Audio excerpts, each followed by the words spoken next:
Bwe tugendako mu nsiko y'ebyemizannyo wano mu malindirire empaka za digi eza Northwest 200 zitandikidde Miranga oluvannyuma lwa Musayi Muto Maraki Michel okutugwa digi. Akabenje kano kalesewo akacyankalano mu mpaka okukakana nga n'abavuzi abalala bafunye ebisago. They run out and down! Oh my goodness me! That was both of them. Ryan went down first. Omuvuzi wa pikipiki z'empaka Musayi Muto Maraki Michel afidde mu kabenje badde batunka mu mpaka za digi eza Northwest 200. Akabenje kano kaguddewo we badde bagulawo empaka za Northwest 200 era nga zeetabiddwamu abavuzi ba digi abalala bangi. Omulala afunye ebisago by'amaanyi ye Cop nga naye atwaliddwa mu ddwaliro nga biwala ttaka. Omulala alina kinku empaka zino era nga yakaziwangula emirundi 5 Ryan Faka nga naye atwaliddwa mu namukanga ya poliisi nga tasoota asibewo yali kumwa gy'abantu oluvannyuma lw'okufuna ebisago by'amaanyi.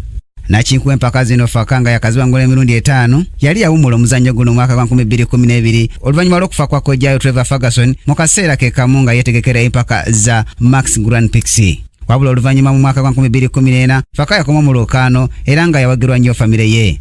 Bawala bafunye ebirunde by'amaanyi kuliko Nico Mahwen ne Gotland Paul nga bano bonna batwalidde mu malwaliro. Ku Kingdom TV amanyi g'ebyemizannyo nze Brian Katende.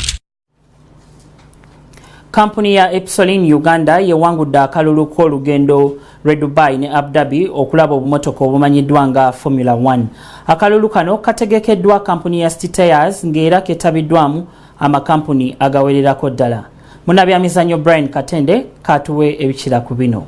Obululu bw'akazannyo ka Yasa Marina Pirelli Formula 1 akasookedde ddala mu ggwanga bukwatiddwa enkya ya leero ku kitebe kya kampuni ya Stitayers mu Kampala. Kampuni ya Epsolin Uganda Limited yewangudde olugendo lwa Dubai ne Abu Dhabi ng'omuwanguzi wakumalayo ennaku nnya nga yeerolera ku mpaka za Formula 1. Herbert Bashasha kitunzi wa kampuni ya Stitayers alambuludde ku kigendererwa ky'akazannyo kano saako n'enteekateeka zonna nga bwe ziri.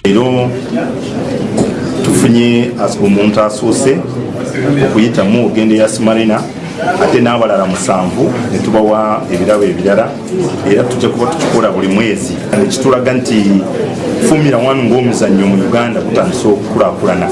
Bawanguzi abalala bawangudde kuliko ofisi ya Katikkiro wa Uganda ng'ewangudde emirundi 2, kampuni ya Eaton Towers Uganda Limited, China Railway 7th Group, Town Clerk Kawalira, Ebyao Peter ne Alice Mubiro. Ku Kingdom TV amanyi g'ebyemizannyo nze Brian Katende. Weewaawo tweyongerayo mu nsiko y'ebyemizannyo omuzannyi Serena Williams nga kwotadde ne Novak Djokovic beeri sankuli oluvannyuma lw'okumegga bannaabwe okubadde Elina Svitolina saako ne Richard Gasikweti okusobola okweyongerayo mu luzannyo oluddirira olw'akamalirizo. Ebisingawo ku mboozi eno katubikuwe mbujjuvu.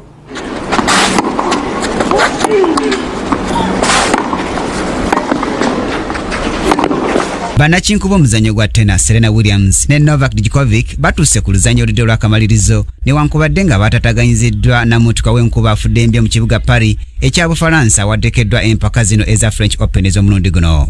Serena Williams yatuta akaseera katono nnyo okukuba mu Ukraine Elina Svitolina ku bugoba 6-1 mu namutuka w'enkuba yafudde embya obutakya. Ate Djokovic yawangudde Omuspaana Roberto Bautista ku bugoba 3-6, 6-1 ne 7-5. Mu baami Andy Murray wakutunkana Omufalansa Richard Gasquet mu semifinal eneesookawo.